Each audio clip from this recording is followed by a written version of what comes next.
League 0 Round 4, Long Beach, where walls close in and patience checks out. Ladies and gentlemen, welcome to the sun-soaked streets of Long Beach, where today the League 0 drivers decided that the best way to navigate a tight street circuit is with bravado, questionable overtakes, and the occasional brush with concrete. As the sun beat down and the engines roared, you could almost hear the collective murmur of the drivers pondering Antonio Bianchi's proposal to race on the historic Silverstone next season.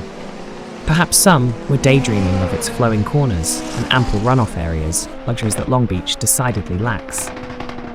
The lights went out, and immediately, Felipe Sarkis shot off the line like he'd been promised free cocktails at the finish line. In the blink of an eye, he overtook Christian Jasper, then breezed past Bianchi himself, leaving Antonio to wonder if proposing new tracks was affecting his lap times. Felipe was a man possessed.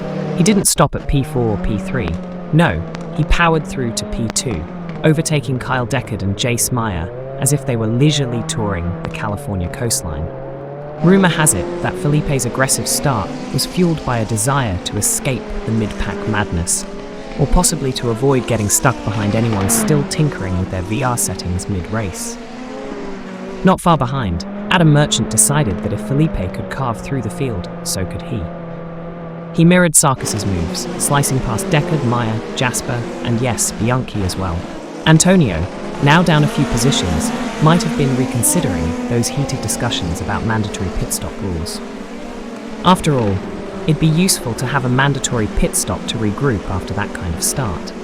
Meanwhile, Gabriel Hopp, perhaps inspired by the sheer audacity of the overtakes ahead, joined the fray. He slipped past Deckard, Meyer, Jasper, and, you guessed it, Bianchi to claim P4. The front of the pack was looking more like a high-speed conga line than a formation lap. But wait, there's more.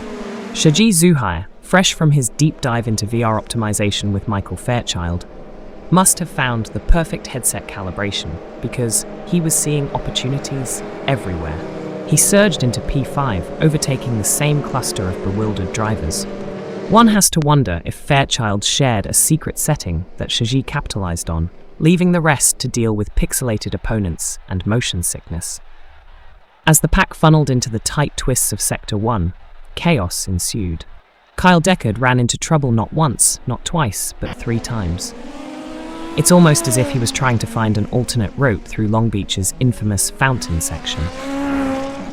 Perhaps he was too engrossed in thoughts about the learning curve of new tracks. After all, Antonio's historic Silverstone wouldn't have posed this problem.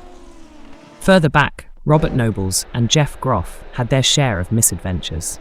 Nobles took a scenic detour in Sector 1, while Groff's tussle with the barriers had him reconsidering his real estate options. Maybe those walls are closer than they appear. By lap 2, Sarkis was on a mission. He overtook Merchant for P1 with a move so sharp it could slice bread. For a moment, it seemed Felipe might just run away with the race. But Merchant, not one to be outdone, reclaimed the lead, perhaps spurred on by the thought that leading the race is preferable to being ensnared in mid-pack debates about lapping procedures. Midway through the race, pit strategies came into play. Drivers darted in and out of the pits like seagulls at a seaside chip shop. Yet, some seem to forget that pit stops are a necessity, not a hobby. Delmas Leo and Gail Rolls made multiple pit visits. Perhaps they missed Bianchi's memo on the adjusted drop race rules and thought extra stops might earn them style points.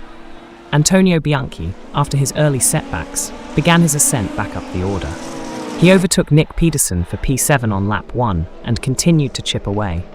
Maybe he finally got those VR settings dialed in, or perhaps the spectre of his Silverstone proposal egged him on, determined to prove his pace matched his passion for race strategy discussions. Lap 22 saw Nick Peterson run into trouble in Sector 2. Possibly distracted by the thought of mandatory pit stop rule changes, he opened the door for Antonio to slip past. But Shaji Zuhair wasn't content to let Bianchi have it easy. The two engaged in a wheel-to-wheel battle that had spectators on the edge of their seats, and probably had Michael Fairchild wishing he'd sorted his own VR issues to enjoy the action firsthand. As the race neared its climax, lap 31 threw a spanner in the works.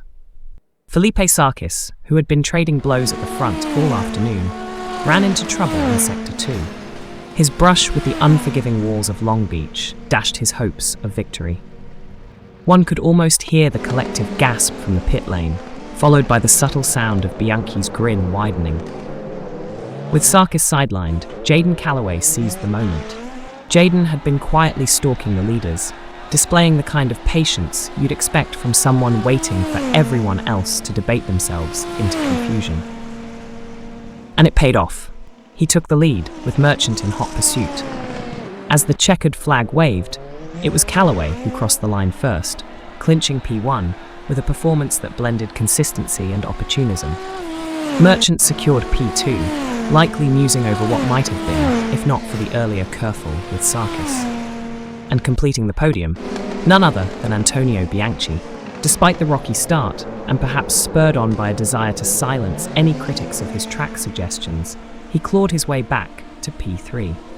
Maybe those discussions about learning curves and race strategy weren't just hot air after all. Behind them, Christian Jasper held on to P4 with commendable tenacity. Shaji Zuhair, leveraging his newfound VR enlightenment, claimed P5. One can only hope he shares his settings with Fairchild, who seemed conspicuously absent from the sharp end of the action. Felipe Sarkis, after his late race misfortune, settled for P6. A tough pill to swallow after such a promising start, but in the relentless world of street circuits, even the smallest error can be costly. As for the rest, the streets of Long Beach had not been kind. Deckard's earlier troubles relegated him down the order.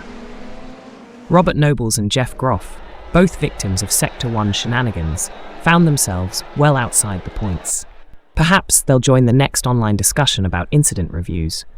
Not that those ever get heated. Post-race, the paddock buzzed with the usual chatter.